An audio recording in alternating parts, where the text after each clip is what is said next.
a cargo del profesor Marco Alberio. Marco Alberio es profesor de Desarrollo Social y Territorial en la Universidad de Quebec, en Rimouski, y posee una cátedra de investigación sobre la innovación social y el desarrollo territorial. Desde hace poco es profesor de Sociología en la Universidad de Bolonia, en Italia. Tiene una formación en Sociología y sus investigaciones combinan la sociología del trabajo y el desarrollo territorial. Entre sus temas de investigación se encuentran las experiencias de trabajo y de vida, las migraciones, el desarrollo comunitario y la innovación social. Se interesa en las trayectorias de vida y de carrera profesional en diferentes escalas, local, regional, nacional e internacional. Investiga las dinámicas sociales y territoriales de asociaciones, de vecinos, de instituciones que hacen posible la integración social y profesional de actores diversos. Le voy a pedir al profesor Hernando que nos cuente cómo llegamos a esta articulación con el profesor Marco. Marco, de entrada te agradecemos muchísimo este espacio y compartir esta presentación que tienes con nosotros el día de hoy. Hernando, por favor. Bueno, muchas gracias, doctora Elizabeth. Sí, para comentarle a los asistentes que con Marco nos conocemos desde hace aproximadamente 4 años, a partir de un convenio promovido por el ICETEX y el Ministerio de Educación, que pretendía la vinculación entre universidades canadienses y universidades colombianas. En esa ocasión, tal vez 3, 4 años, recibimos una visita de un comité de profesores universitarios de distintas universidades canadienses, y entre ese comité pues venía Marco, con quien identificamos en una serie de reuniones varios temas que compartimos, que eran temas de interés, como por ejemplo los temas de territorio, los temas de familia, los temas que tienen que ver con los procesos de explotación de la tierra, las transformaciones territoriales. A Marco, por ejemplo, le interesa mucho todo el tema de las comunidades afrodescendientes y por las dinámicas familiares y cómo se sintetizan la dinámica territorial con la dinámica familiar. Entonces, a partir de identificar esos puntos de encuentro, ¿cierto?, de lo que han investigado en la Universidad de Marco y el grupo de investigación de Marco y lo que hemos investigado nosotros, hemos venido configurando desde hace ese tiempo algunos intereses investigativos, digamos que se han ido concretando poco a poco. Hoy se plasman claramente en lo que hemos denominado el programa Río Cauca, el programa de investigación del Río Cauca, que tiene que ver precisamente con una iniciativa en la que estaría participando precisamente Marco en representación de la universidad a la que pertenece. Entonces, la idea es sacar adelante estos proyectos, la idea es mantener ese nexo de amistad, de colaboración. Agradecerle a Marco por su presencia. Es un campo muy interesante que nos ha mostrado, y seguramente hoy vamos a conocer todos esos puntos de vista que ha tenido la experiencia investigativa del profesor Marco, ¿no? Que ha venido construyendo y adquiriendo un reconocimiento latinoamericano y mundial muy importante. Hace un momento nos comentaba de que ha tenido buenas relaciones con algunas universidades europeas en temas de los que son objeto de su interés, ¿cierto? El profesor Marco ha sido visitante aquí en Colombia en la Universidad del Rosario, tengo entendido, Marco. Universidad de Rosario. Sí, Rosario. Rosario y La Salle también. Exacto, entonces digamos que en Colombia estamos conociendo el trabajo de Marco, y pues para nosotros es un honor poder tener eso con nosotros, no solo en esta jornada de trabajo de la cátedra, sino tenerte como coequipero en nuestros procesos de investigación. Yo creo que no es más, entonces démosle saber paso a que Marco nos presente su interesante conferencia. Espero que sea interesante. De acuerdo, Marco, bien. Media hora, 30, 40 minutos. Muy bien, gracias. Vas a presentar muy bien. Listo, Marco. Muy bien, gracias. ¿Me escuchan bien?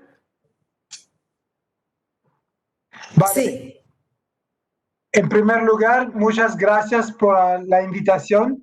Es normal que prefería estar con usted, con vosotros en Cali, todos juntos. He conocido en 2018, en noviembre de 2018, algunos profesores, Hernando y otros también, que veo un poco aquí en la pantalla.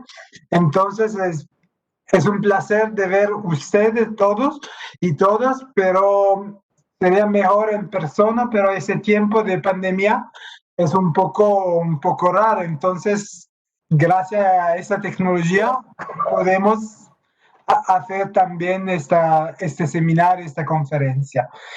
¿Cómo puede ser? Usted puede entenderlo. El español no es mi primer idioma y tampoco el segundo o el tercero. Es como mi cuarto idioma y lo hablo muy mal. Pero espero que sea claro y si no es claro, no hesiten a levantar o a hablar en el micrófono para preguntar algunas preguntas de sentido, si el sentido de lo que dijo no es claro. Voy a compartir pantalla. Todo se siente bien, ¿sí? Sí, Marco. Gracias. ¿Ve la pantalla? Sí. Muy bien. Sí, ya. Entonces, hoy voy a hablar el tema de la conferencia de hoy es los territorios y la importancia de la experiencia vivida de sus habitantes.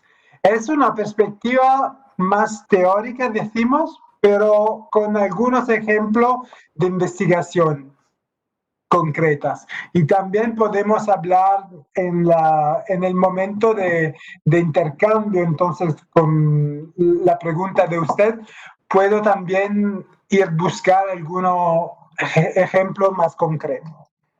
Entonces, en 2 minutos, solamente para explicar mi investigación, en Canadá, aquí en Canadá, soy titular de una cátedra de investigación, se llama en inglés Canada Research Chair, de Gobierno de Canadá, sobre la innovación social y el desarrollo territorial.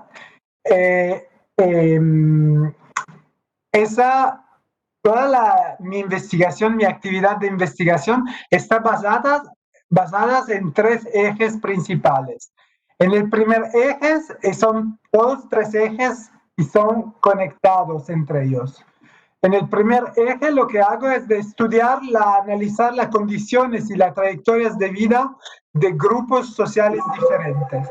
He estudiado joven, personas mayores, algunos grupos profesionales como pescadores, por ejemplo, y por eso, como lo decía Hernando, me interesa mucho los afrodescendientes y, por ejemplo, los trabajadores de algunos sectores de recursos naturales, como por ejemplo en Colombia, en el Valle del Cauca, los cortadores de cañas, los cañeros, creo que se llaman así en español. Entonces me interesa mucho estudiar esas condiciones de vida, pero también en el segundo eje, estudiar y analizar las organizaciones y los actores participantes en procesos de innovación social que sirve a la mejoración, al empowerment de condiciones de vida de grupos. Y el tercer eje de mis trabajos son los estudios de los mecanismos territoriales de procesos de difusión de innovación social. La innovación social no es bastante que sea en un territorio, que sea en una organización, también tiene que pasar a un territorio más amplio y también de un territorio al otro. Eso es conectado con el tema de la capacidad de transformación social de la innovación social, por pasar del nivel micro a un nivel macro. Entonces, esos 3 niveles, esos 3 ejes, son casi siempre presentes en todo mi trabajo. A veces una investigación puede estar más sobre los estudios de las condiciones, otro sobre las organizaciones, pero normalmente me gusta tener una visión completa de ese sistema, porque también estudiar las prácticas de empowerment, de amelioración de condiciones, es importante para comprender cómo las trayectorias de vida son dinámicas, son procesos dinámicos y no estáticos. Pocas investigaciones, me parecen, abordan estos elementos en el mismo tiempo. Entonces, por eso me gusta siempre tener esta mirada global. Sin embargo, me parece necesario hacerlo. ¿Por qué no hacerlo? Porque no se puede entender ni desarrollar iniciativas sociales sin considerar, en primer lugar, las personas implicadas. Y eso es un punto muy importante que parece descontado, pero no es siempre lo es. Y también en la política sociales a diferentes niveles, por ejemplo, a nivel regional o a nivel de Estado, no siempre esa conexión entre políticas y experiencias de vida se hace, pero es muy importante porque la trayectoria de vida de esas personas influencian también su acceso a los servicios, su relación con las intervenciones, con el proceso de intervención, pero también con los intervenantes, con los profesionales, con los participantes, es más en general con el entorno de vida, con el ambiente donde esta gente vive en diferentes niveles, el nivel local, al nivel regional y también al nivel de Estado, de nación. Entonces, la pertenencia a una nación, a una sociedad nacional. Y todo eso está conectado con la cuestión de los derechos de ciudadanía. Como el caso de los cañeros es de la población, más en general de la población afrodescendiente en Colombia, es un punto muy importante. Entonces, el estudio de las experiencias individuales y colectivas, entonces, con este tema del entorno de vida, debe ponerse en relación con la acción social, porque es en esa relación que es útil de estudiar las trayectorias de vida, porque toma una relevancia en la aplicación concreta. Es muy interesante estudiar la trayectoria de vida para describirla, para explicarla, no solamente para describirla, pero también para explicar los mecanismos sociales que son atrás algunos fenómenos, porque es importante también de comprender por qué la gente hace eso y no eso para evitar, por ejemplo, de blaming the victim. Entonces, de comprender que algunas opciones no son opciones, que son dependientes de una estructura, como Bourdieu la ha afirmado en muchos de sus trabajos. Pero la utilidad del estudio de esa trayectoria me parece que cobra toda su relevancia en una aplicación concreta también de ver cómo poderla mejorar, cómo poder agir.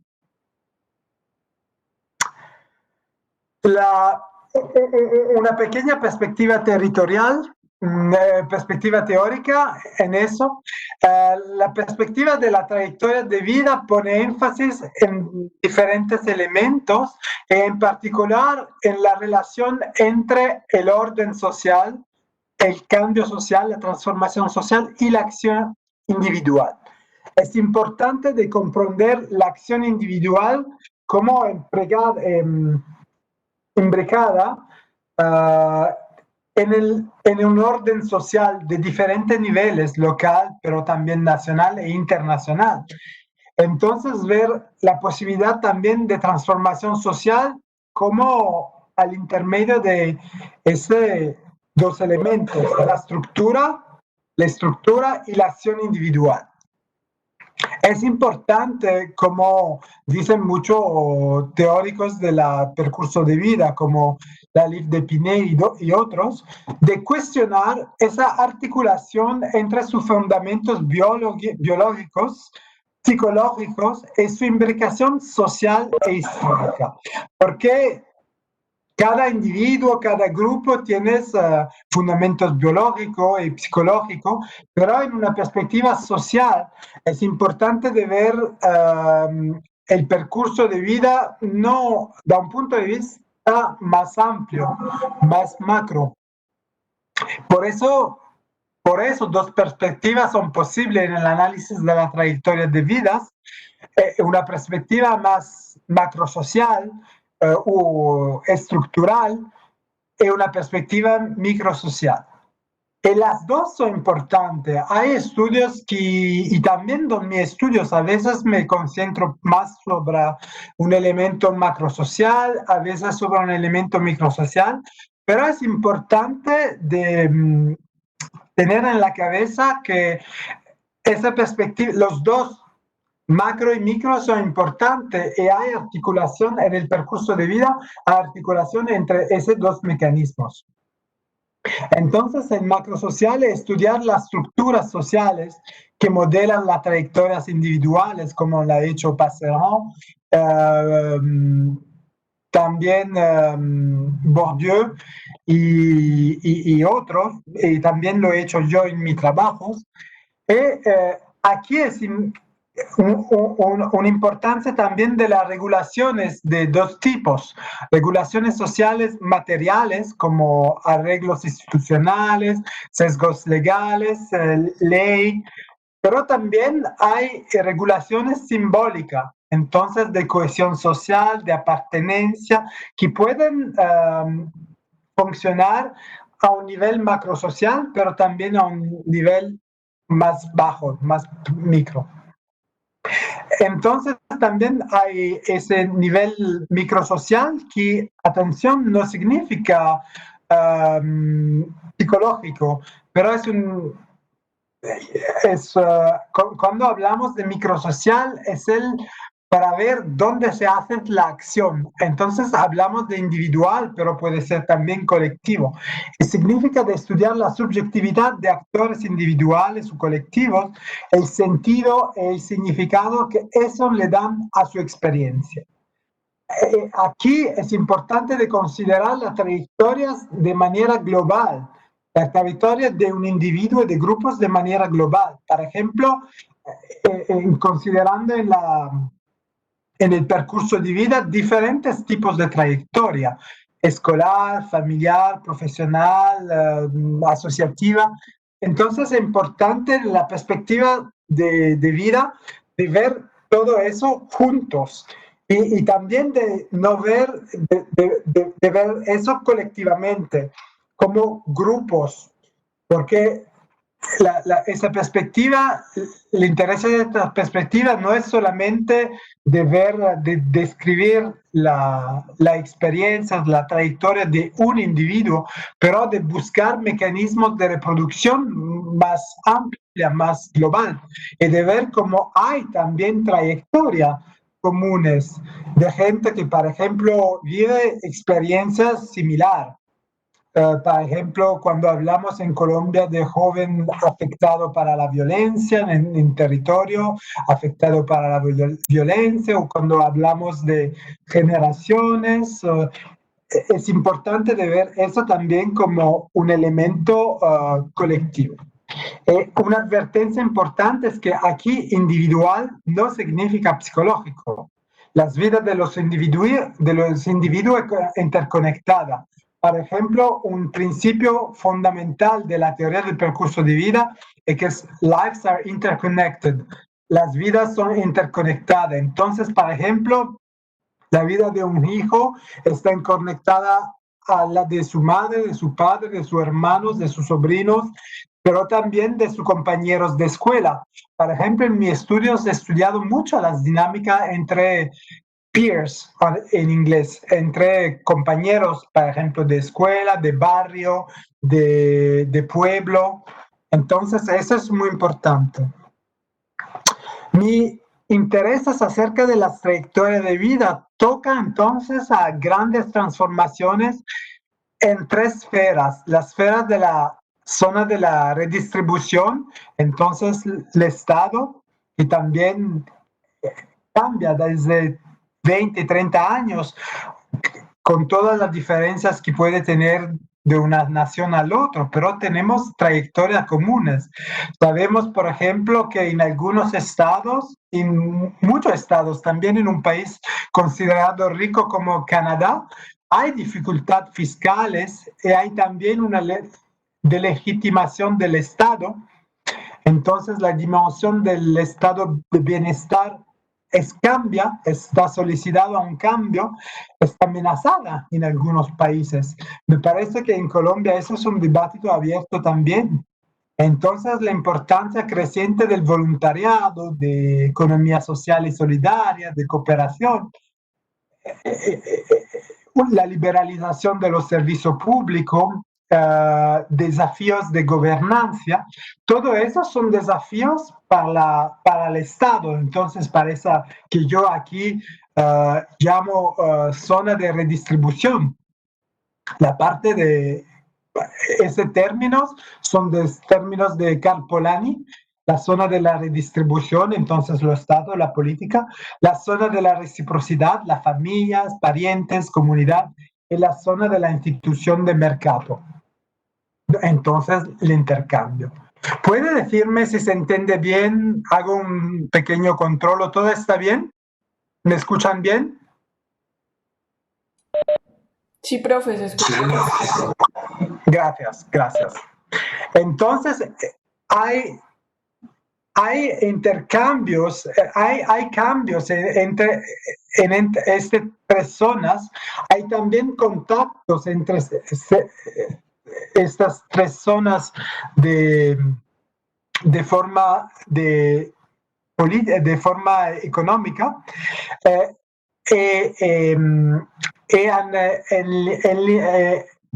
a la interconexión de esas tres zonas, de los cambios que hay. Por ejemplo, en el Estado hemos visto en la parte de la reciprocidad. Entonces, en la familia hay también una segunda, una tercera transición demográfica, longevidad versus disminución de nacimiento y casamientos. Creo que en Colombia, diferentemente que en Canadá, en Italia, ese fenómeno puede ser un poco diferente, pero hay también una evolución demográfica, un cambio demográfico que se ve. Entonces, con la aumentación de las viejas, entonces la edad mediana que es más alta que antes, unas disminuciones de familias nucleares, y todo eso tiene una relación también con el intercambio de la política del Estado, porque en un contexto donde el Estado se retrae, la familia tiene que suplentar, ¿cómo se dice?, que responder a esa necesidad que no son respondidas. Pero la familia cambia, la familia no siempre está capaz de responder a eso. Entonces es importante de ver todas las interacciones entre esas tres zonas. Y también en el lado del mercado, también que a veces se piensa que el mercado está inmóvil, que no cambia, el mercado cambia también. Lo vemos ahora con la crisis pandémica de COVID-19. El mercado está muy afectado también, pero también hay procesos más progresivos, por ejemplo, de desintegración vertical de empresas, de relocalización industrial, pérdida de control de precios de materias primas en una zona donde el extractivismo es muy importante, como en Colombia. Ustedes saben cómo ese elemento del mercado y del intercambio global es muy importante y afecta también los territorios a un nivel micro, como en el caso de gas o también de caña de azúcar. Son economías locales que son también en este movimiento global. Entonces es importante de ver también las crisis, los cambios que son en el medio de esas tres zonas. Aquí en el medio, en la parte naranja, hablo también, por ejemplo, de crisis del welfare capitalism. Entonces, crisis del estado de bienestar, cómo estaba pensado, sobre todo en Europa, pero también en América Latina, en América del Norte, también sí, con diferentes excepciones. También la tensión es acerca de la embeddedness, como dice Polanyi, de la imbricación entre la economía y lo social, lo que importa más lo social o el económico, el peso del mercado. También una nueva división internacional del trabajo, nuevos riesgos sociales, nuevas formas de pobreza a nivel nacionales, a nivel locales.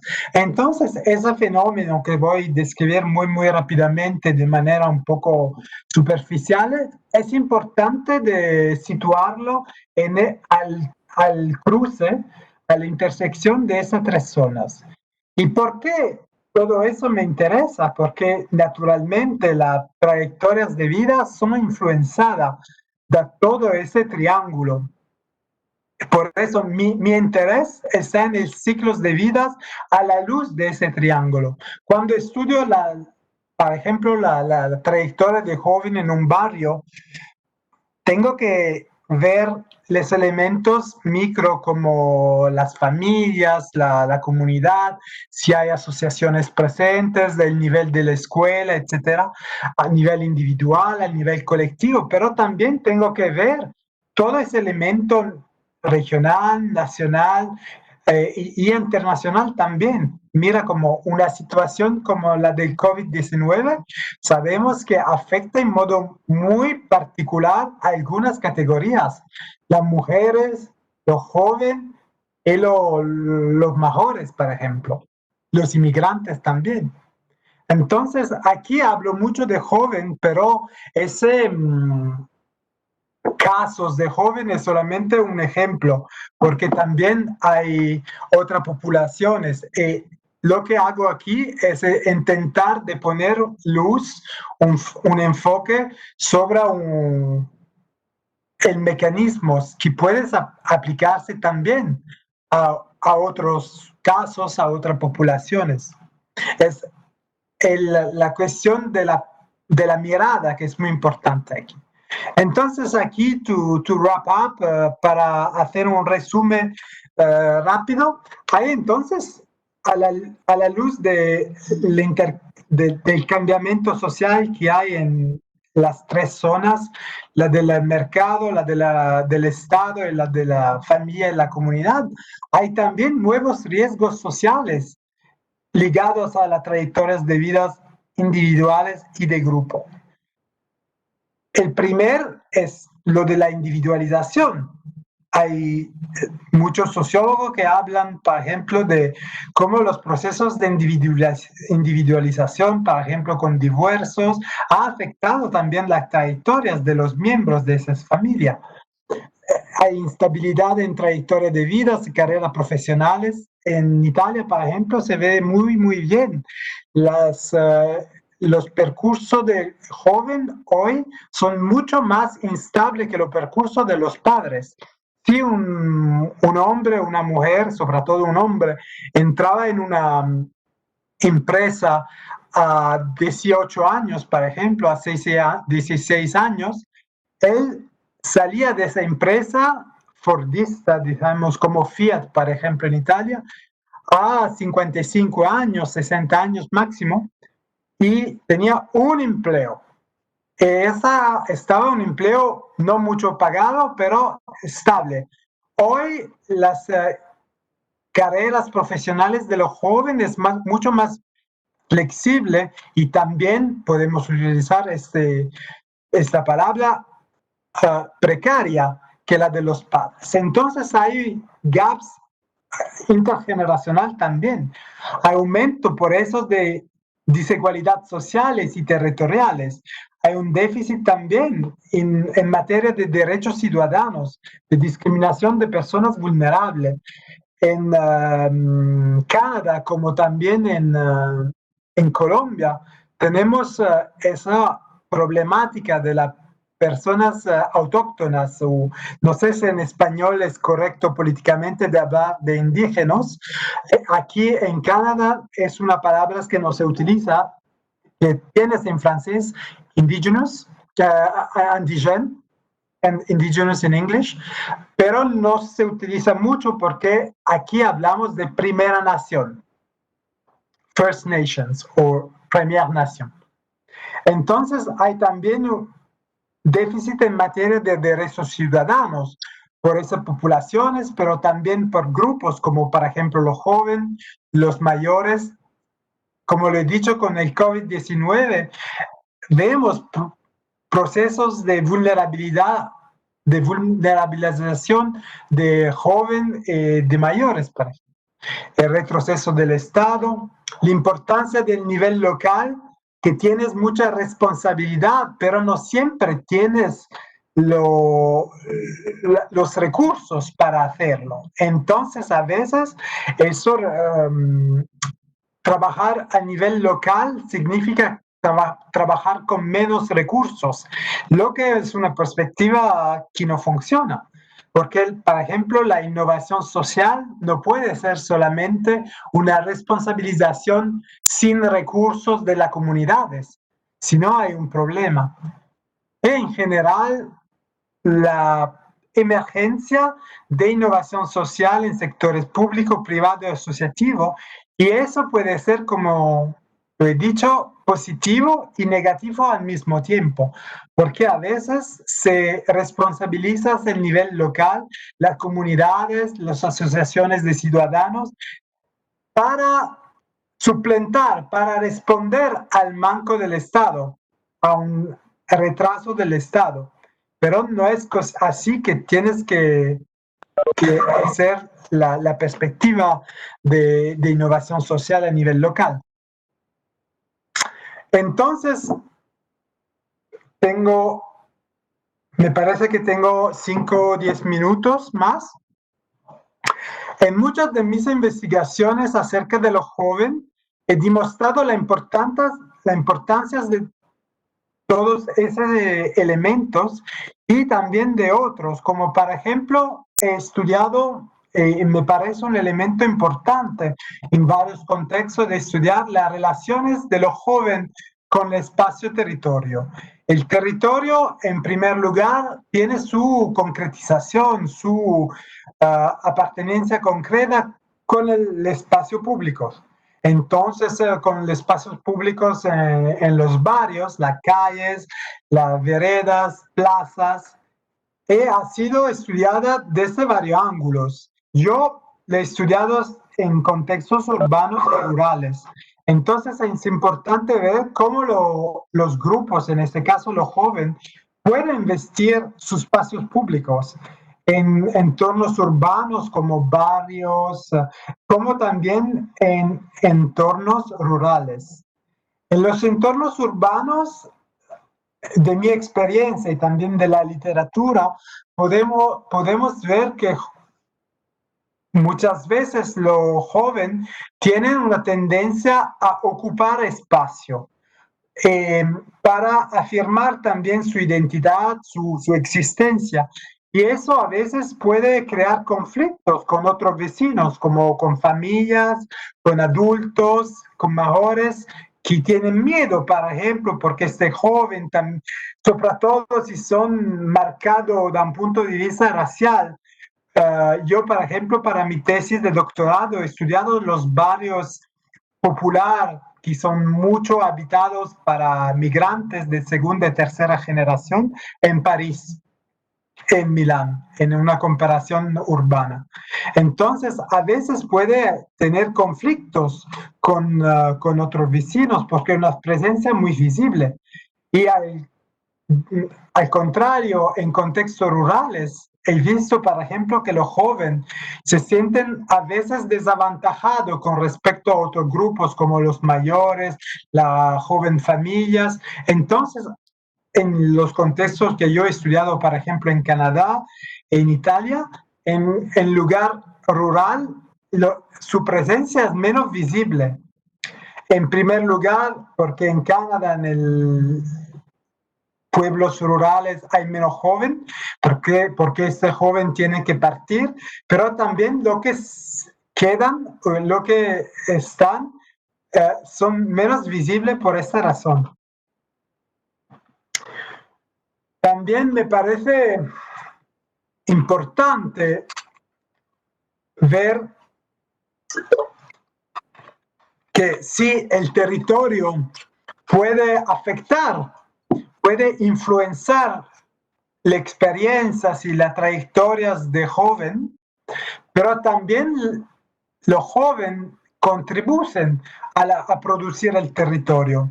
Hablamos así de producción, contribución de la juventud, también de otros grupos, a la producción del territorio, porque el territorio es un constructo social, un producto social, no es solamente un espacio físico. Entonces, como producto social, está construido. El joven puede contribuir a la producción de ese territorio. Entonces, su práctica territorial, por ejemplo, lo utilizo de que hacen del territorio, de la movilidad, pero también la decisión, por ejemplo, como en algunos territorios de Colombia afectados de la violencia, de salir para estudiar y, por ejemplo, de volver, esa decisión afecta el territorio, afecta su vitalidad social y económica. Con la Universidad La Salle queremos que estudiar un proyecto, ahora es solo una idea, pero usted conoce, puede ser el proyecto Utopia en Yopal, en el campus Yopal de la Universidad La Salle. Es un ejemplo, me parece también que puede tener algunos problemas, pero me parece una innovación social interesante a estudiar. Entonces, los jóvenes pueden contribuir a la producción del territorio. Naturalmente, es importante también de saber que cuando hablamos de joven, no es homogénea como población. Por ejemplo, esa contribución al territorio es muy diferente por el género. Los hombres y las mujeres no participan de la misma manera. Sabemos de estudios y también de mis estudios, he visto muchos que en Francia, Canadá, como en Italia, las mujeres jóvenes son menos presentes, investen menos el territorio, son más invisibles. Entonces los jóvenes contribuyen materialmente también a la producción del territorio, no solo simbólicamente. Las opciones, sus decisiones, por ejemplo, de partir, de salir para los estudios o de volver el verano, por ejemplo, para trabajar en un contexto como lo de la ruralidad canadiense, donde no hay mano de obra, la decisión de volver y de trabajar, por ejemplo, el verano, de partir de Montreal, donde son para los estudios, y volver en el pueblo de donde son originales y trabajar en el verano, tienes muchísimo impacto sobre el mercado estructural del trabajo local, pero son también influenciados para dinámicas locales y dinámicas familiares. Si, por ejemplo, este joven tiene conflicto con sus padres, con sus hermanas, hermanos, o también con los jóvenes del pueblo, que se sienten intimidados, que se sienten bullied, intimidación, así, no ven. Entonces, ve la perspectiva microsocial está imbricada, influencia directamente la estructura también del mercado del trabajo. Un tercer elemento para finir con mi perspectiva es esto de los efectos y del impacto que el territorio también ha sobre los jóvenes. Hemos visto los dos precedentes, pero también, naturalmente, el territorio puede tener un impacto sobre la vida de los jóvenes.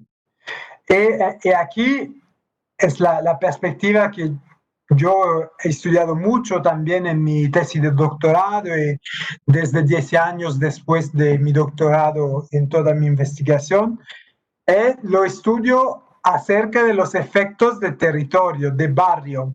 Hay toda una literatura a la que me refiero que se llama Neighborhood Effect, efectos de barrio.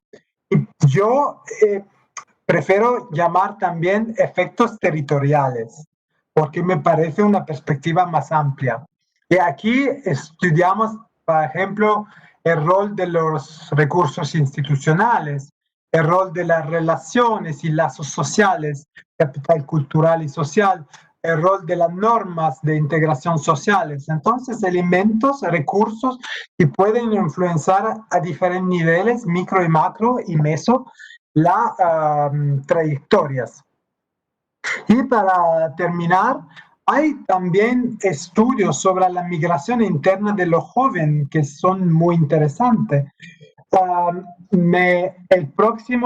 próxima etapa, y aquí me gustaría saber si tienes sugestiones, consejos, por ejemplo, de estudiar, por ejemplo, casos de Colombia, porque en Canadá también los estudios sobre la migración interna de los jóvenes es muy importante, porque justamente las zonas rurales no tienen siempre estructuras de educación como universitaria, así para la formación, entonces, o para formación profesional, entonces muchos jóvenes son obligados a partir. Pero también esa migración es un proceso ambiguo y complejo. Y entonces los percursos de jóvenes es interesante estudiarlo también para esa movilidad.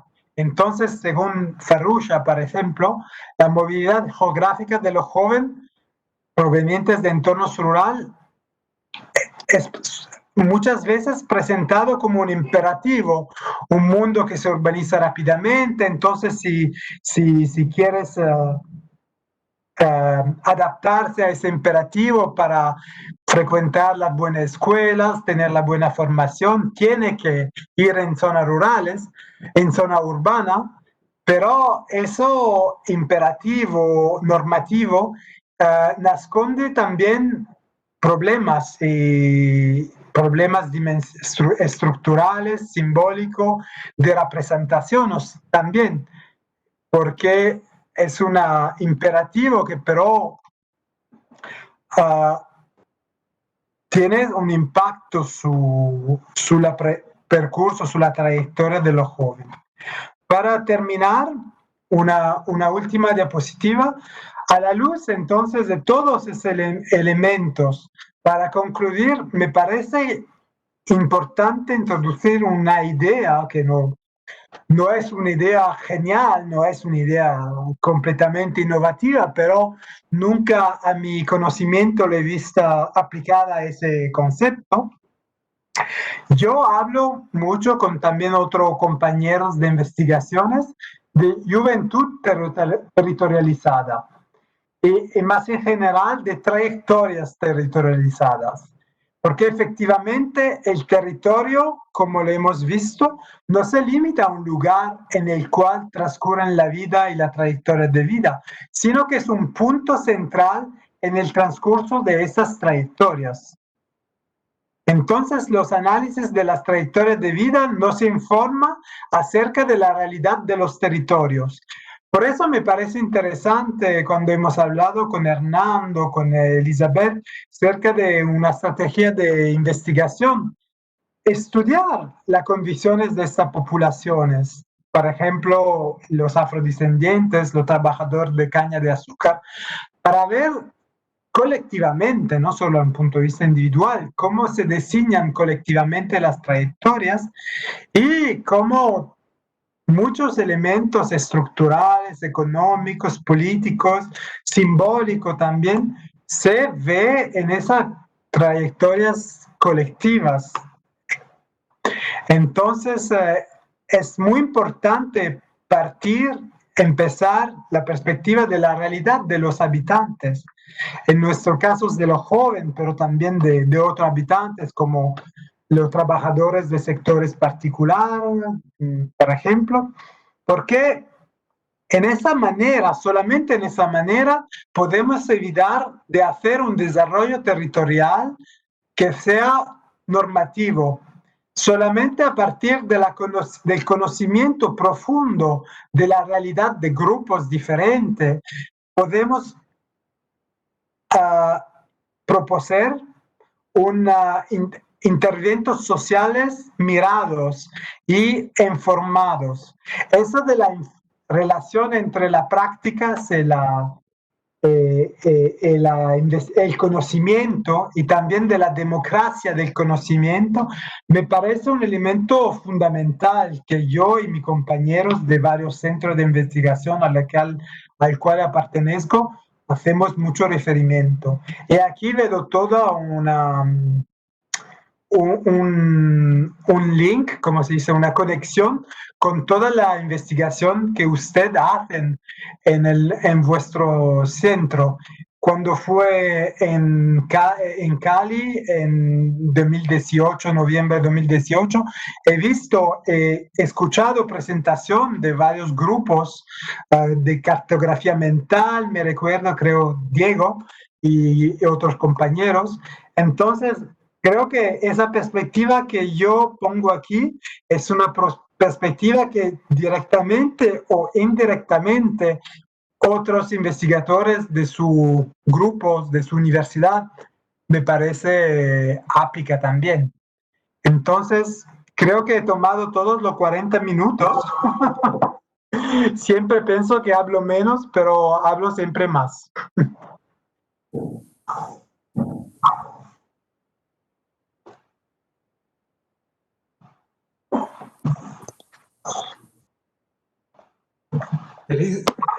Elisa, ¿pido la palabra?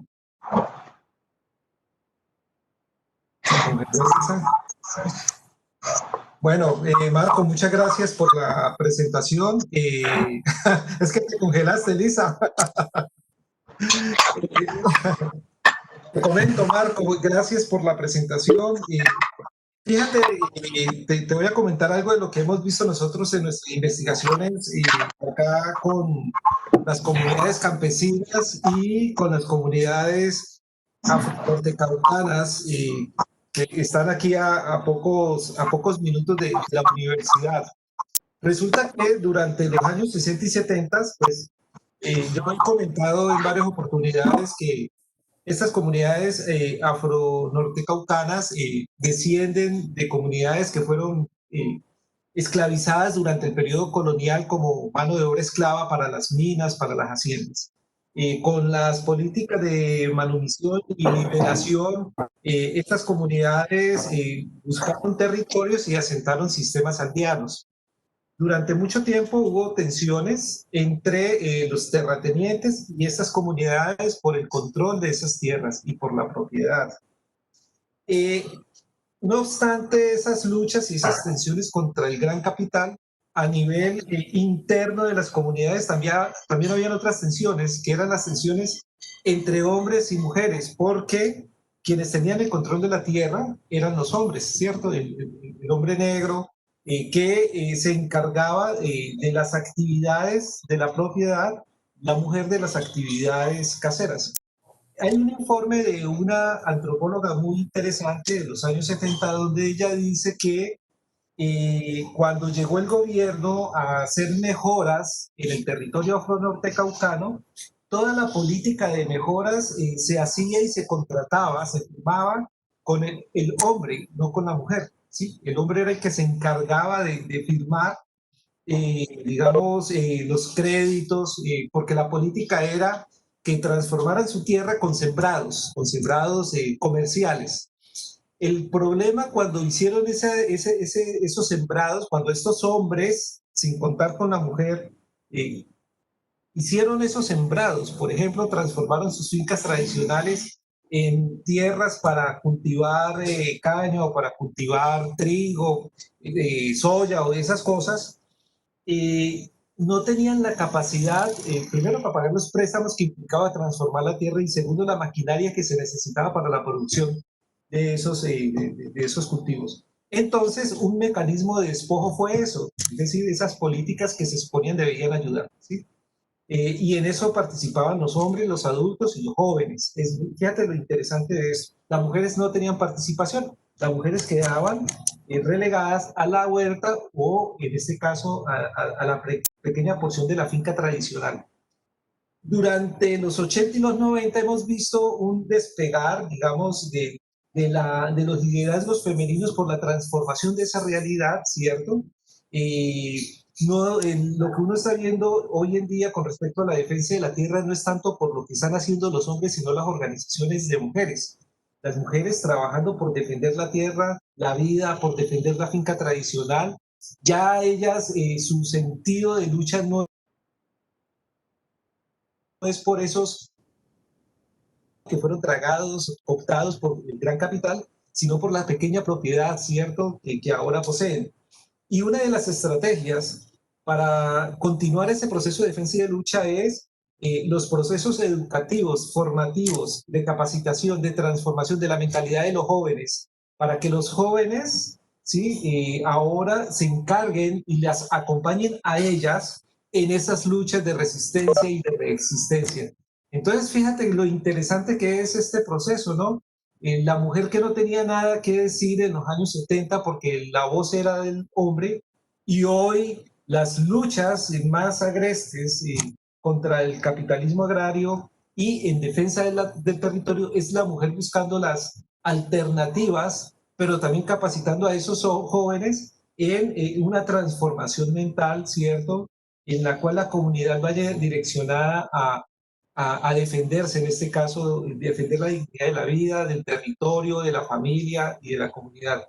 Otra cosa es lo que hemos visto en las comunidades campesinas, sobre todo en el Cauca, más adentro hacia la montaña, ¿cierto?, hacia el macizo colombiano, donde los campesinos se están quedando sin jóvenes, porque resulta que los jóvenes, hijos de campesinos, por ejemplo, cafeteros, están migrando, ¿sí?, hacia Popayán o están viniendo a la ciudad de Cali. No quieren trabajar la tierra. Los jóvenes campesinos en el Quindío, que es el caso que yo he estudiado, no quieren trabajar la tierra, quieren venir a estudiar, quieren venir a trabajar, a buscar otras alternativas, y quienes están en este momento laborando la tierra sin un proceso de transformación generacional, de conocimiento, de transmisión de saberes, pues son los abuelos y los padres. Entonces la gran crisis que está presentando ese sector campesino en el Quindío es que no hay relevo generacional para las tareas, en este caso de las fincas cafeteras, porque no, los jóvenes no quieren quedarse en el territorio. Los datos que yo sacaba, ¿cierto?, a través de la estadística que aplicamos, es que el 70% de los jóvenes salen de la tierra, ¿sí? Y los que se quedan casi obligados porque no tienen opciones de ir a otro lugar. Entonces, fíjate lo interesante que son esta relación, ¿cierto?, y me gusta mucho ese concepto de la juventud territorializada, ¿no? Es maravilloso porque nos da pistas y digamos, nos enfoca en un sentido de investigación interesante.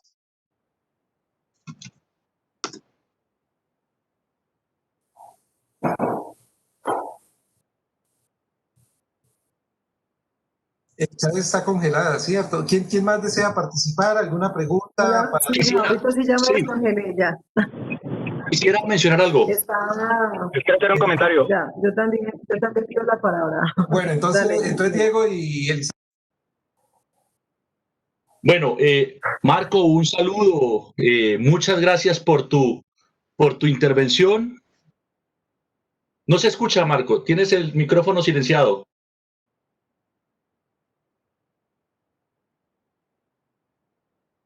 Sí, por favor, ¿es posible de meter tu vídeo? Si posible, porque me gustaría ver la gente cuando habla. Hola. Marco, un saludo. Hola. Gusto saludarte. Muchas gracias por tu intervención. Quería referirme a dos aspectos. Bueno, la primera es una pregunta sobre lo que tú manifiestas y lo otro es un comentario acerca de dos aspectos, algo de lo que menciona Hernando y algo que se relaciona con unos documentos a los cuales ya me voy a hacer referencia. Lo primero, la pregunta es, tú hablas de los desafíos del Estado,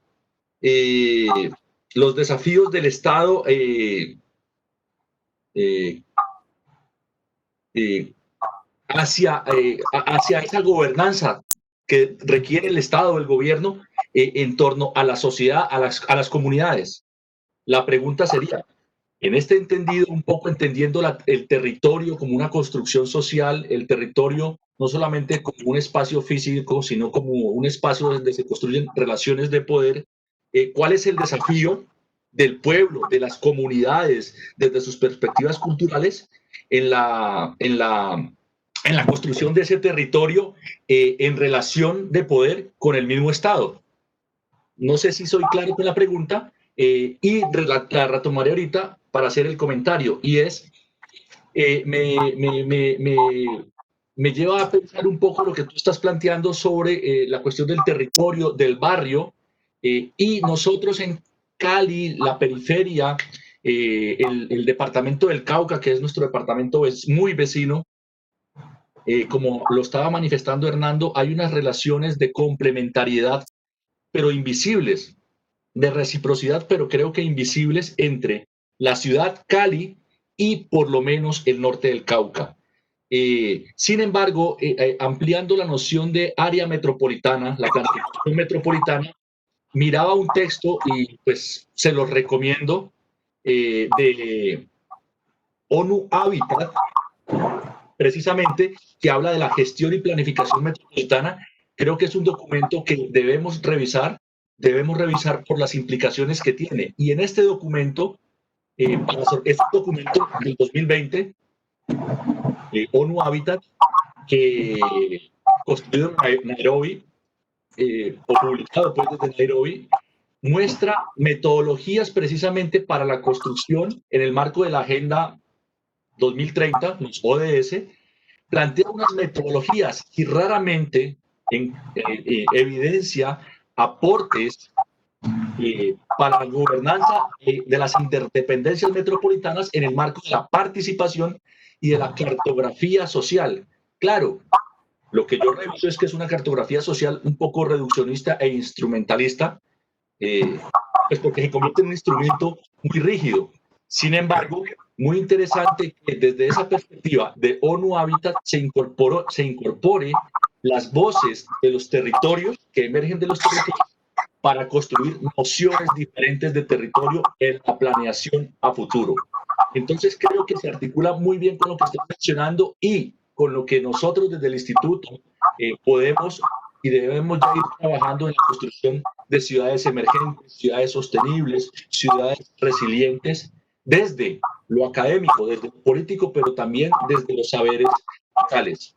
Entonces creo que, y ahí incorporaríamos algunos de los elementos que habían estado mencionando Hernando, con todas las asimetrías que se han dado en el norte del Cauca con las migraciones. Y esas migraciones no son más ni menos que el resultado de dos factores, y son las estrategias invisibles del mismo desarrollo para estos territorios, y en el norte del Cauca, ¿cierto? Toda la cuestión de miedo de las comunidades frente a los fenómenos que se vienen presentando en los últimos años.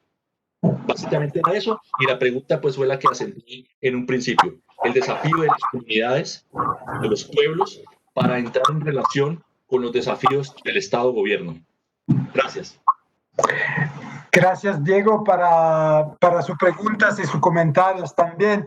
La pregunta la entendí bien. A un momentito del comentario he perdido conexión, pero después ha estado restabilizada.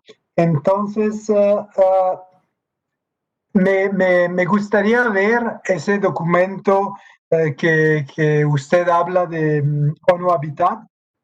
Si puedes compartirlo en el chat o si tienes podemos hablar en el correo electrónico.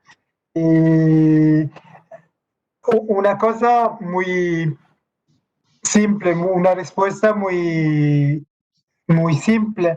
Me parece que a veces esas planificaciones no son hechas siempre con implicando a la comunidad. A veces sí hay procesos formales donde vamos en territorios, vamos consultatoria libre para decir para escuchar la opinión de la comunidad y todo, pero sabemos muy bien como sociólogos como que la población la más vulnerable es la más invisible y también la que no habla mucho.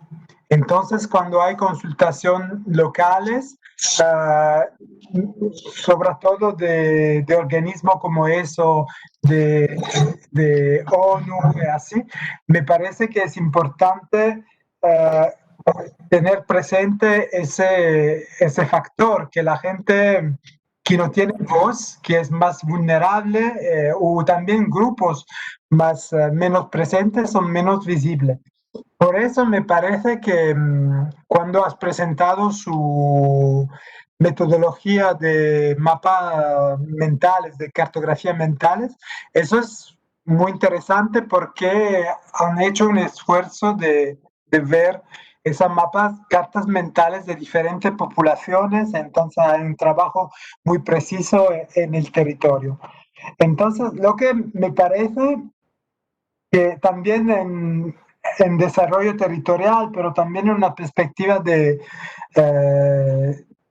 desarrollo sustentable, no hay sostenibilidad si no es pertinente con las experiencias de la gente. Entonces, a veces creo que hay como ¿cómo se dice? Un gap, un espacio entre los objetivos políticos de la sostenibilidad y la experiencia de la gente. A veces también se impone una visión de la sostenibilidad que es política y que tienes un gap que tienes con las experiencias de vida. Por eso me parece importante los estudios que ustedes hacen en una perspectiva de sostenibilidad, pero no es una sostenibilidad teórica, hace campo, hace investigación de campo y preguntan directamente a la gente a través de la carta mental, por ejemplo, de su experiencia. Entonces, este ejercicio que ustedes hacen, que has presentado y que me gustó mucho, creo que en algunas actividades no siempre está hecho. Y cuando hablamos de instituciones internacional, por ejemplo, lo que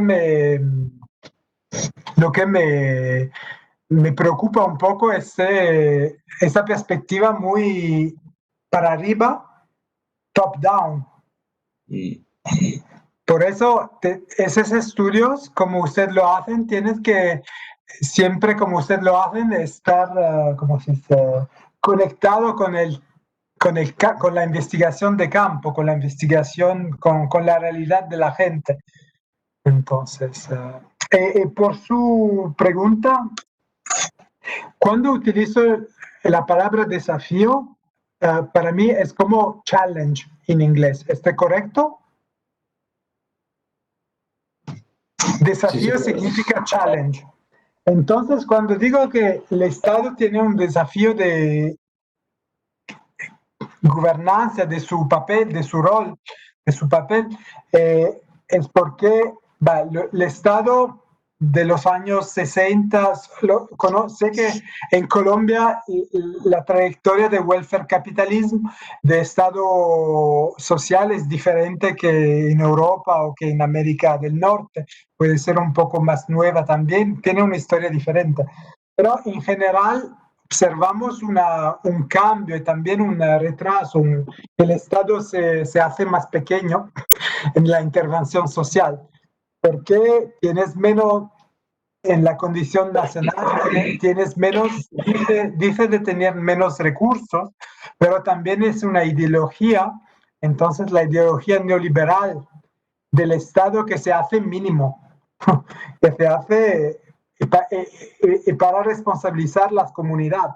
Entonces, cuando hablo de desafío de Estados, es un desafío no solo por el Estado que tiene problemas, es un desafío por los ciudadanos que tienen que vivir esas condiciones de retraso. Se dice de retraso, step back en inglés, de retraso del Estado, que renuncia en algunos sentidos a su rol clásico de regulación.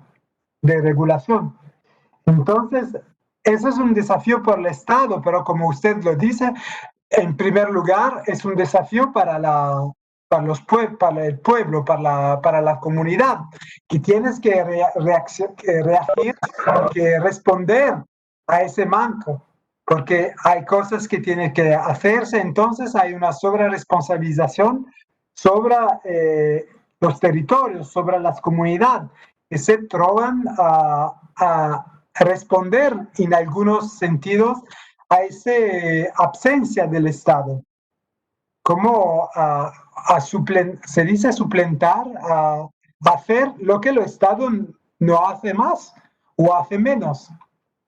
Y entonces es un grande desafío para los pueblos. Por eso me gusta la noción y utilizo mucho la noción de innovación social, pero me parece que hay un riesgo también. Hay, en esa noción hay también una, ¿cómo se dice? Una recuperación acrítica que se hace. Yo tengo una cátedra sobre la innovación social, pero una de las cosas que hago es elegir la innovación social también en una perspectiva crítica. Hay una reapropiación de ese concepto de innovación social que se hace para todos. En primer lugar, para el Estado, para el mercado. Hay bancas, seguridad, como grandes grupos bancarios en Canadá como en otro país, que utilizan la palabra innovación social como si ellos hacen innovación social. Hay muchas actividades, por ejemplo, de responsabilidad de empresa, que es puro marketing, que utilizan esta palabra de innovación social. Entonces hay un riesgo y tengo también una perspectiva crítica entre esa manera de ver la innovación social y la acción social, que es una visión que responsabiliza demasiado las comunidades. Es como lo dicen los sociólogos americanos, es un problema de blaming the victim. Las comunidades, que no es solamente víctima, porque reconozco a la comunidad es una capacidad de acción y reacción, pero la comunidad no puede tener toda la responsabilidad de su acción. Es una situación donde hay diferentes niveles, entonces hay una situación macro en la que la comunidad no puede arreglar todos los problemas. Por eso creo que la visión de un Estado que es presente, que da recursos y que puede en algunos modos regular esas iniciativas y también gobernar esas iniciativas innovantes que son hechas en el territorio, sería muy importante. Pero es lo que manca, me parece. Per la parte manca una gobernanza de la innovación social y de las comunidades.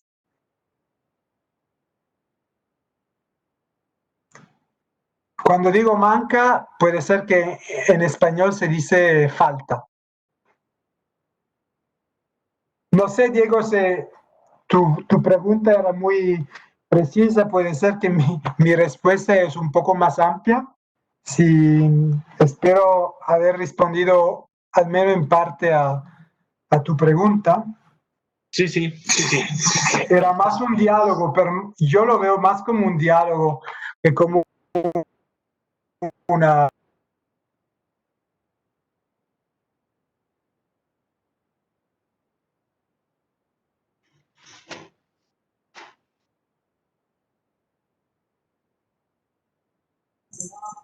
Se fue Marco, ¿qué pasó?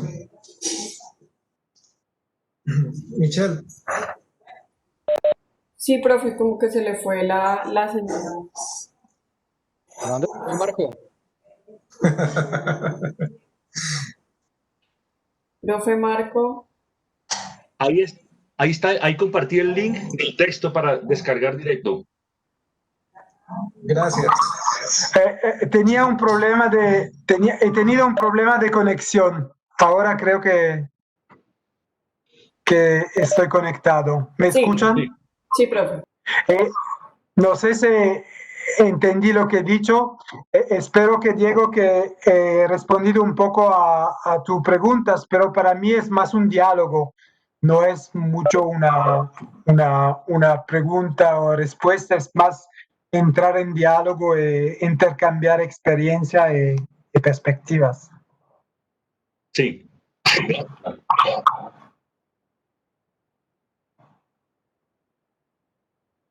¿Hay otras preguntas? Sí, yo quisiera hacer un comentario. Un comentario, sí, sí. Hola Marco, ¿cómo estás? Muy bien, gracias. ¿Usted? Bien, gracias. Saludos a todas y a todos. No, la pregunta es un comentario alrededor de lo dicho por vos y por los demás, alrededor de lo que está pasando en el norte del Cauca. En mi investigación doctoral he logrado encontrar testimonios muy importantes de indígenas, por ejemplo, del norte del Cauca, en donde ellos están muy preocupados por trabajar con los jóvenes. Incluso parte de la agenda política de pelear con el gobierno, los mayores les han dicho a los tutensas, le dicen, no peleen ahí, concéntrense en los jóvenes que los estamos perdiendo. La lucha es con los jóvenes, porque sienten que hay problemas de identidad, sienten que están perdiendo allí la cohesión colectiva y toda la lucha ancestral. Y para el caso sobre el Estado, yo no sé si conoces bien Colombia, pero en lo que he venido trabajando en el capítulo que corresponde al Estado, estoy proponiendo llamarlo un Estado corporativo privatizado, por la forma como operó la institucionalidad ambiental en el sur del Valle del Cauca y el norte del Cauca, frente a la agroindustria cañera, por ejemplo. Prácticamente esa institucionalidad ambiental fue capturada. Aquí realmente nunca vamos a tener un estado de bienestar, no, escasamente un estado asistencialista, si es mucho pedir para el caso colombiano, porque hay unas élites que lo han capturado para sus intereses obviamente mezquinos, que nada tienen que ver con el respeto y el reconocimiento a comunidades ancestrales y campesinas. Eso era el comentario, Marco. Saludos y muchas gracias por la conferencia. Muchas gracias, Germán. Me parece ese tema que Germán habla de la lucha sobre los jóvenes, me parece muy importante, pero también me parece que en una perspectiva microsocial y de relaciones, ese enfoque sobre los jóvenes, que es importante porque reconoces un papel, un rol a los jóvenes, también pone mucho mucho estrés sobre los jóvenes, porque la migración a veces puede ser negativa por los territorios, pero puede ser positiva por la trayectoria de los jóvenes. Entonces, si un joven tiene, por ejemplo, que ir en otra ciudad donde hay una escuela particular, una formación particular, entonces el elemento, como decir, estructural y social y el elemento individual del percurso de cada individuo son a veces en contradicción. Entonces, eso lo he visto en las zonas rurales de Canadá, donde también muchos jóvenes se van. Los pocos jóvenes que hay se sienten mucha presión, mucho estrés. Si, por ejemplo, deciden de ir a Montreal o a Quebec City para estudiar. Entonces, no tenemos que estar cuidado porque la migración sí es un hecho negativo, pero también positivo, porque puede empoderar, formar los jóvenes. El elemento interesante, me parece, donde necesitas de trabajar es del volver. guardar un legame, como se dice, una relación con su territorio, porque cuando se van, por ejemplo, a Montreal, a Bogotá, a Cali, la relación con la comunidad está fuerte y cuando los estudios se han terminado, cuando una experiencia de vida está terminada, pueden volver. Hasta ahora creo que en Canadá, como puede ser en Colombia, demasiado en Colombia a causa de la violencia también, ese legame se corta. Te vas. Y pierde un poco apartenencia. Entonces hay también problema identitario de joven. Hay mucho problema también de salud mental. Yo sé que ese problema es también un problema en Colombia. Como he dicho, estamos hablando desde un año con Utopia, con la Universidad La Salle, por el proyecto Utopia. Entonces, ese proyecto Utopia tiene un legame, hace formación en Yopal, pero tiene un legame con su comunidad continuo. Y la idea es que los jóvenes pueden volver. Aquí es todo como se dice, tienes que jugar la carta de la estructura y la carta de la agencia, de la libertad individual. Entonces es un poco complicado de hacer funcionar los dos juntos, porque no tenemos que... Esa cosa dijo siempre, los jóvenes son un recurso para los territorios, pero los jóvenes no son recursos naturales, son personas. Entonces, ese discurso sobre el enfoque de la importancia de los jóvenes por los territorios es, como se dice en francés, a double tranchant. Es una doble arma. También puede ser una forma de estrés, de sobreresponsabilización de los jóvenes. Naturalmente, los jóvenes son actores de cambiamiento social, pero también no son solamente actores de transformación territorial, son también actores de transformación individual y personal. Entonces tiene que buscar un equilibrio entre esos dos roles y también puede ser difícil. No sé si es claro lo que quiero decir. Marco, gracias. Bueno, tenía estabilidad en mi conexión, pero ya creo que lo resolví. Estoy en el uso de la palabra, Hernando, ¿tú qué me estabas viendo? Gracias. Marco, bueno, has tocado varios aspectos que a mí particularmente me interesan porque también soy socióloga y los primeros estudios que hice fue sobre juventud, sobre jóvenes. Cuando tenía el título de tu conferencia y cuando te empecé a escuchar, no sabía que ibas para allá, me sorprendió, creía que ibas a abordar más territorio en una perspectiva rural, ¿sí? Porque pienso que allá hay una idea preconcebida de lo territorial asociado a lo rural. Entonces, quiero plantearte varias cosas.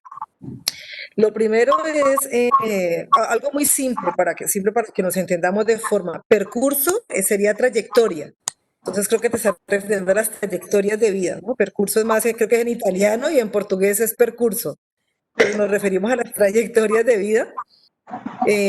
Cuando hiciste referencia a este contraste generacional, ¿sí? De que los adultos, digamos, una persona hoy de 60, 70 años más, tenía una vida más organizada, más dentro de un patrón establecido, entraba a una empresa y se iba a jubilar, en términos generales. Ese planteamiento creo que lo trae Richard Sennett en La corrosión del carácter, ¿no? Es el contraste entre el padre y el hijo, Rico y Enrico, y esta generación joven, que es una metáfora, pues tiene muchas más fluctuaciones, inestabilidades, opciones alternativas y obviamente se corresponde con las opciones laborales, con el mercado laboral, que es un panorama que se ha transformado completamente, pero también con otras decisiones. Entonces, respecto de esas trayectorias de vida que se va transformando, llama la atención pensarla no solamente desde el contexto de la vida laboral, sino de otros marcadores de diferencia. Hernando planteó los de género, que también me interesan muchísimo. Y estaba pensando en un contexto donde no ha habido una industrialización plena como el nuestro, o sea, y luego te referiste al estado de bienestar con el welfare. Nosotros no tuvimos estado de bienestar, ni lo tuvimos, ni lo tenemos, ni lo tendremos, y no lo tuvimos antes, pues ahora menos, ¿cierto? Entonces, hay otras características del contexto colombiano que se interponen o atraviesan esas trayectorias de vida, ¿sí? Y pienso que cuando pensamos en esa generación que tuvo más estabilidad, en el caso colombiano, yo decía, pues fue un mínimo de la población, porque hemos, por lo menos el siglo XX, por lo menos, si vamos más allá en la historia, ha estado atravesado por distintas formas de desplazamiento que han obligado a una población rural a venirse al campo, por distintas oleadas de violencia, ¿sí? Y se le llamó la época de la violencia, pero no ha parado durante todo el siglo XX. Entonces estoy pensando en ese primer aspecto de cómo esas trayectorias de vida se alteran por unos marcadores de diferencia que son de clase, que son de género, que son de etnia, que son del conflicto armado nuestro que tendríamos que incluir. El segundo aspecto que te quería plantear es sobre el concepto de territorio. En el contexto de las ciencias sociales, de un tiempo para acá, tenemos modas, ¿no?, de conceptos, ¿sí? Así como género, hay unas modas de conceptuales. El territorio, me parece que hemos empezado a usarlo de una forma en que muchas, bueno, lo usamos en muchos contextos. Quería que lo limitaras porque bueno, es fundamental tener la diferencia entre tierra y territorio, ¿sí? Es fundamental. Espérate un momento.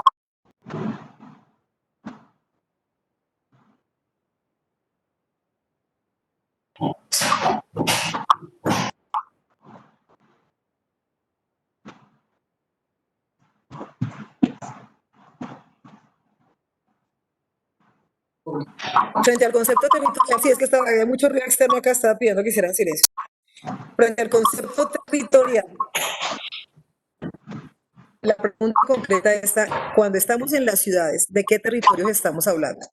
Porque se le empezó a hablar de todo el barrio, la comuna, ¿sí? Cuando tú estás en el contexto rural, contexto de comunidades campesinas, indígenas, afrocolombianas, afrodescendientes, rurales en general, es mucho más fácil, me parece a mí, comprender que cuando hablamos de territorio que no es asociado a tierra, ¿sí? Lo mencionas, pero cuando estamos en un momento, entonces aquí empecé a escuchar, en todas las reuniones ya se habla de los territorios, no son los territorios y es la señora del barrio X, no son los territorios y es el joven del colegio. Entonces, me parece que hay un uso y abuso del término, de la palabra y el concepto. Entonces, quería que lo delimitaras un poco. ¿A qué te refieres? Tú, con territorio. No te entendí mucho. Se escuchó muy mal, pero espero haber entendido algunos elementos. Vale, aquí yo vengo de una perspectiva europea y después norteamericana. Entonces, en Italia, en Francia y también en Quebec, hablamos del desarrollo territorial. Y cuando hablamos de territorio, es un elemento físico y social también. Y no es solamente aquí, no hablamos de territorio, también es una lucha para no hacer eso. No se habla solamente de territorio rural, se habla de territorio. El concepto de territorio, diferentemente de otro concepto, permite esa flexibilidad de poner en relación lo urbano y rural. Es un concepto dinámico que permite también de ver los territorios como en relación. Eso porque puede ser que, no sé, en Colombia, no conozco mucho Colombia, pero la estructura geográfica, como hecho, puede ser que ¿cómo se dice? La delimitación, la frontera entre urbano y rural es más clara en otros países, como en países europeos, pero también en Quebec, esa frontera no es si clara. Entonces, el rural y el urbano son en relaciones. y muchas veces no ha estado en relaciones. Eso es un problema. El desarrollo territorial en los últimos años con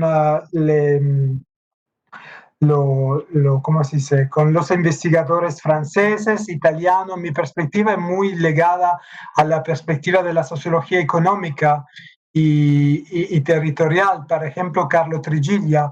Yo soy un estudiante, he hecho mi doctorado hace 10 años con Enzo Mingione, que es uno de los miembros más importantes de la sociología económica italiana.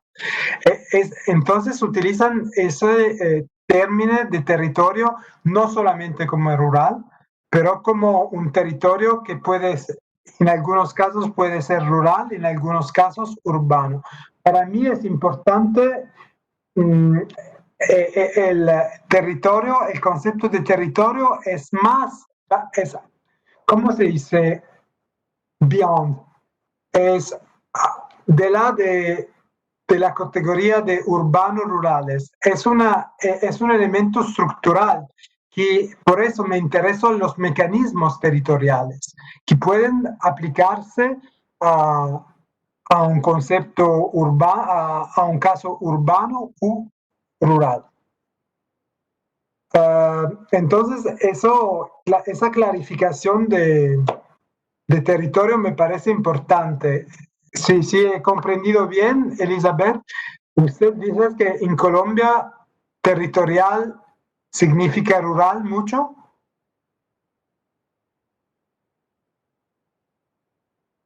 El uso más coloquial,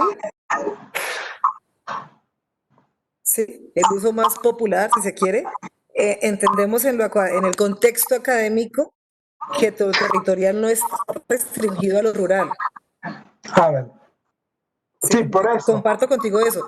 Lo que te digo es que en cualquier reunión, cualquier persona ya empezó a decir, vengo desde mi territorio. Sí, pero eso es un problema que también en Quebec vivimos todos los días.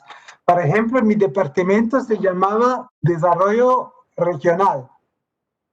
Y en región, en Quebec significa, es un constructo social, significa territorios que no son Montreal y Quebec. Entonces, territorios. Pero ese territorios como la ciudad de Rimouski no son territorios completamente rurales, son territorios mixtos. Por eso el concepto de territorio me parece muy importante. Y usted en mi universidad ahora hemos cambiado desde 10 y 15 años y empezamos a hablar de territorio, pero eso es un desafío, no es fácil, porque también, como usted lo dice, la mentalidad, hay el uso común de los términos. Y también cuando hablamos con los medios, con los jornalistas y todavía nos dicen que hacemos desarrollo territorial, entonces hacemos rural. Y yo digo, no, yo estudio el territorio amplio, puedo estudiar caso rural como caso urbanos. Y creo que es importante de ver esta dinámica demostrada en el caso de los jóvenes. La migración de los jóvenes enseña que los urbanos y el rural son conectados y los jóvenes son el punto de unión entre esos dos territorios, por ejemplo. Hay otros casos también.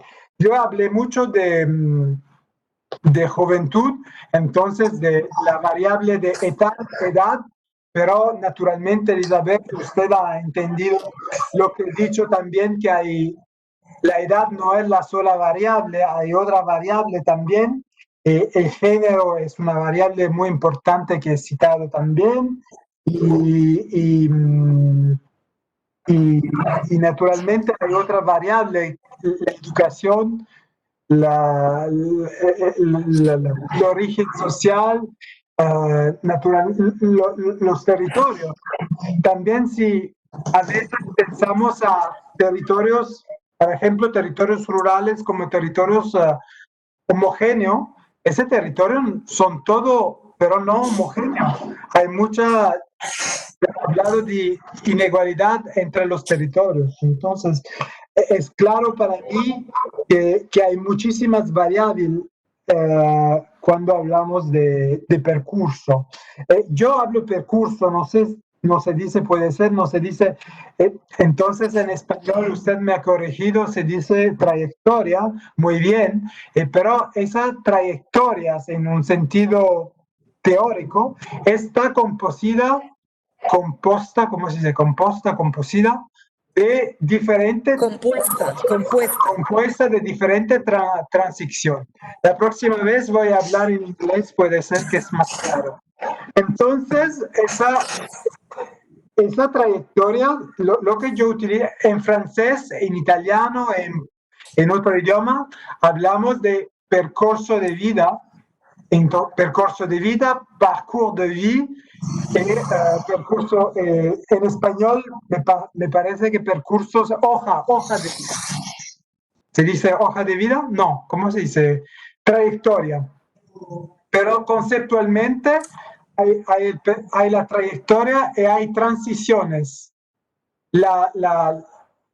Es importante de ver la trayectoria como un insieme, como un grupo de diferentes trayectorias. Hay las trayectorias en la escuela, en la educación, en el barrio, en la familia, pero todo junto es lo que yo hablo en francés de parcours de vie. Eso, los autores como Lalève d'Épinay y otros que han mucho estudiado ese cuadro conceptual, dicen que es importante tener una perspectiva holística, global de las trayectorias. El último elemento, naturalmente, aquí he hablado de los casos que conozco más. En 2 años, cuando tenemos resultados de la investigación sobre la Valle del Cauca, podría hablar de Colombia también de una manera más informada. Ahora no puedo, pero entiendo bien que lo Estado es diferente en Colombia, que no hay un Estado social con la historia, por ejemplo, del welfare capitalism, que ha estado en Europa, pero también en América del Norte, también que se utiliza más el concepto de bienestar social, también es diferente que en Europa. El concepto de welfare capitalism ha estado introducido por Beveridge en Inglaterra, entonces es un concepto muy etnocéntrico, muy europeo. Eso lo entiendo muy bien. Pero también que no hay un Estado social, también que no hay un Estado social, hay un Estado con su modelo, con su forma, y me parece de lo que conozco de Colombia, que no es mucho, pero también de la intervención que ha hecho con, por ejemplo, de Germán o de Diego, hay otra característica que caracteriza al Estado de Colombia. Por ejemplo, el modelo extractivista, el modelo de Estado privatizado, como lo ha dicho Germán. Entonces, eso no es un welfare capitalism, es un modelo de Estado que ve un intervento particular del Estado. Entonces, me parece que también cuando en algunos estados no hay una tradición de welfare capitalism, se puede trazar un histórico de su estado para entender cómo el estado, en ese caso me parece muy negativo el comentario de Germán sobre la comisión que hay entre empresa privada y Estado. Es un Estado, me gustó mucho lo que él dice de Estado privatizado.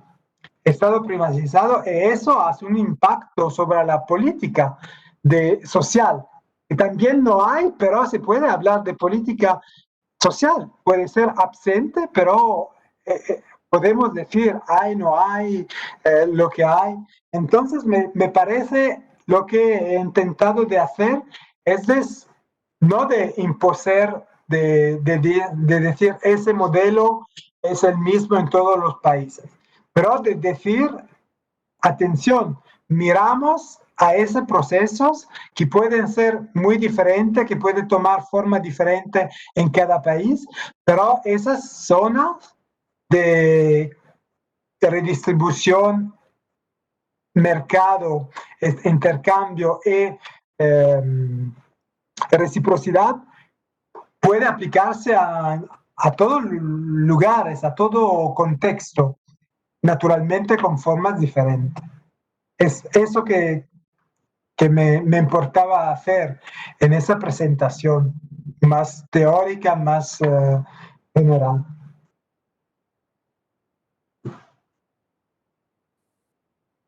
Gracias, Marco, por tu presentación. Creo que podemos ir cerrando. Solamente me quedo con una pregunta más para conversar en otro momento. ¿Cuál es tu territorio? ¿Cuál es mi territorio? Es más a eso que me estoy refiriendo. ¿Quiénes son los sujetos territorializados? Pero no es para responder ahora, es para irnos. ¿Entendiste? No. Sujetos. ¿Quiénes son los sujetos territorializados? Sí, claro. Porque no somos todos. ¿No Sí. somos todos? Yo me hago esa pregunta. ¿Cuál es mi territorio? ¿Sí? O de Sí. los que estamos aquí en esta sala. Bien. No, muchísimas gracias, Marco. Muchas gracias por la oportunidad de conversar. Lo seguiremos haciendo en futuras ocasiones. Vale, he publicado un Hablamos artículo. para la foto final, por favor. Una fotico, Michelle, para tener recuerdos. Solamente decir que si hay gente que lee el francés, he publicado un artículo sobre ese tema de juventud territorializada hace algunos meses. Y no sé si en su universidad tiene por ejemplo, una revista científica por esos temas y que aceptan, por ejemplo, de publicar traducción, se podría pensar a una traducción en español. Vale, muchas gracias. Muchas gracias, Marco. Hernando, se fue Hernando, ya no se quedó para la foto. Bueno, muy bien. Marco, luego conversamos al respecto porque tenemos una producción que se llama Cuadernos del Instituto, Cuadernos del Doctorado. Podríamos tener una colección del tema territorial, Hernando, específicamente. ¿Sí? Sí, Muy sí, bien. me parece que es Vale. necesario avanzar en la construcción de la noción de territorio como una noción sobre la que hay que tener mucha precaución, que es polivalente, que es multiescalar, que depende de la gente que haga uso de la noción, ¿cierto? Entonces, igual es una construcción social, ¿no? Una abstracción. Claro. En Canadá también a nivel europeo hay una discusión abierta sobre el concepto de territorio. En ese momento estoy participando a un número especial de la revista Regional Studies, que André Thor, un francés que ha contribuido mucho en el debate europeo e internacional sobre el concepto de territorio, dirige. Entonces, eso es en inglés. Va a salir en un año, creo. Vale. Muchas gracias. Marco. Terminamos la sesión de hoy con algunas interrupciones. Hernandito, ya se fue. Bueno, excelente día para todos, para todas. Nos seguimos conectando. Que tengan un buen día. Hasta luego. Nos vemos, saludos. Gracias, hasta luego. Chao.